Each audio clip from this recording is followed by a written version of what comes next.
And I'd like to get your input on that if you've got any thoughts on this. Well, it's just a recent ruling, so nothing has really come of it yet. If they determine that the jab is not a vaccine, which is what they have said, then they lose product liability, or they lose immunity for all of the problems caused by the vaccine. They're protected under the act that Reagan signed and the act that George Bush signed, giving vaccine makers immunity for vaccines who are also used in children, which is why it was important for them to get this to be used in kids. But if this is not considered a vaccine, then they lose that immunity, and they can be sued just like they can for any other bad drug, like they have for Vioxx and all of the other bad drugs that they have put out over time. So I'm sure that they're going to appeal this to the Supreme Court because it means billions of dollars for them. Billions. It's about damn time that they get Hey, that. you know, the thing is, I keep saying this over and over. I can't wait for the lawsuit commercials, the slip and fall lawyer commercials, late night TV, whether it has to do with vaccines or remdesivir, or have you been labeled an insurrectionist? As you or a member of your family been labeled an insurrectionist? Oh, God. All right, back to you, Doc. What else we got to talk about?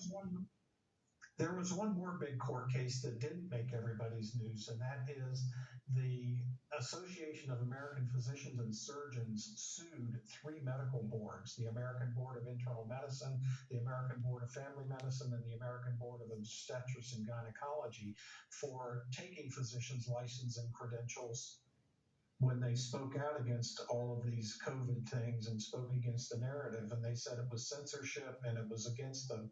There was a whole list of things that it was against.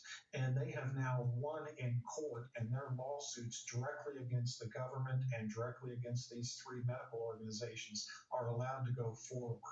So at some time, these physicians may be able to get their credentials back and may be able to get some form of restitution. But these suits are now allowed to go forward. That was another court case out from last week, and I think it's just as big as the Ninth Circuit Court, because now the physicians will be allowed to speak out and speak the truth, and they can go into court if the vaccine makers start getting sued, and they can tell the truth and let people know how bad these things really are without losing their licenses.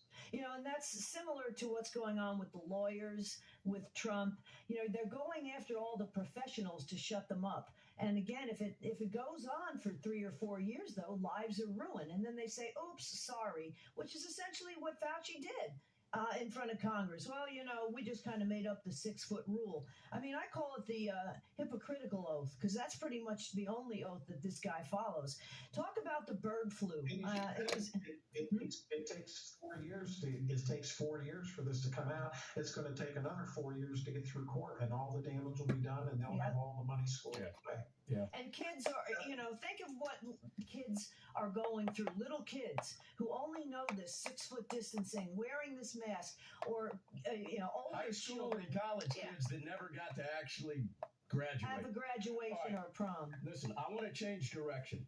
Doc, we've got an email from a viewer, because a couple of weeks ago we had a gentleman on that talked about blood clots, and he was showing us stuff that looked like chicken. It was gross. What can people that have been vaccinated that are worried about these blood clots, what can they do to help lessen the danger related with those vaccines? Take about 2 minutes, and then we'll go into bird flu. The major cause of this is the spike protein. And when they give you the mRNA shot, your body starts making spike protein. It looks like you're going to make spike protein for the rest of your life if you've taken one of these shots. So you'll have to use these preventative measures for the rest of your life. The number one drug is a drug we've spoken about before. It's called nattokinase. You can get it at Amazon or at many mail order pharmacies all over. 100 to 200 milligrams twice a day, or 2,000 units twice a day. Nattokinase breaks down the spike protein. It renders it useless so that it can't cause blood clots. Now, there are treatment protocols. Dr. Peter McCullough, who's the one who discovered nanokinase works in this and brought it all out. He has a protocol on his website. He's on the Substack. And then the FLCC, the COVID Critical Care Alliance, which is at COVID-19criticalcare.com. And I think you have a link to that on your website. They have a protocol that includes nanokinase, resveratrol, aspirin, and some other things that are useful. It has quercetin in there, which we've talked about before, being an exact substitute for ivermectin. And that's all on the FLCC website. It's all, hey, everybody, cowboylogic.us/health. You don't need to send me emails. Just go to cowboylogic.us/health. I've got everything on there that Dr. X-Ray is talking about. That's our protocol. Every bit of this is on that link right there. cowboylogic.us/health. All right, Doc, we got 2 minutes. Bird turd flu.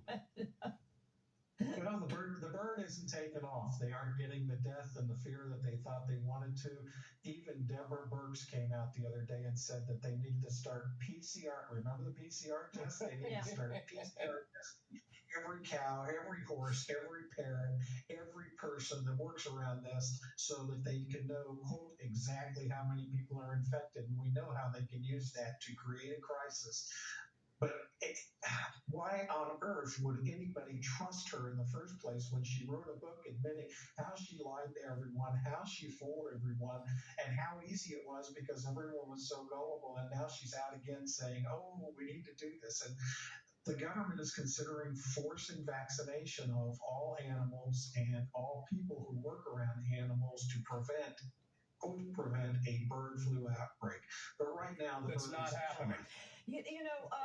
I know when I was a kid, we had like 2 or 3 vaccines we got. And then through the 80s, it picked up. And then through the 90s and now, nowadays, you've got like 50 or 60 at least. I should repost it actually.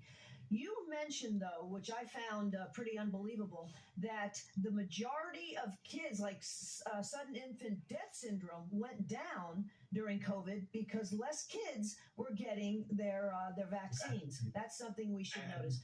Unfortunately, Dr. X-Ray, we are out of time. Since the vaccine, so it's not questionable anymore. Yeah, not an anti-vaxxer, but you know what? Choose wisely. Dr. X-Ray, we appreciate you joining us. As always, you are a good brother. Ladies and gentlemen, I want to talk to you before we go to break here. Very simply, we have chosen to follow a protocol, and with that protocol, we have stayed healthy. You can find that protocol. It's not for everybody. We're not practicing medicine. You go to cowboylogic.us/health. Your answers are there. You're watching Cowboy Logic. We'll be right back.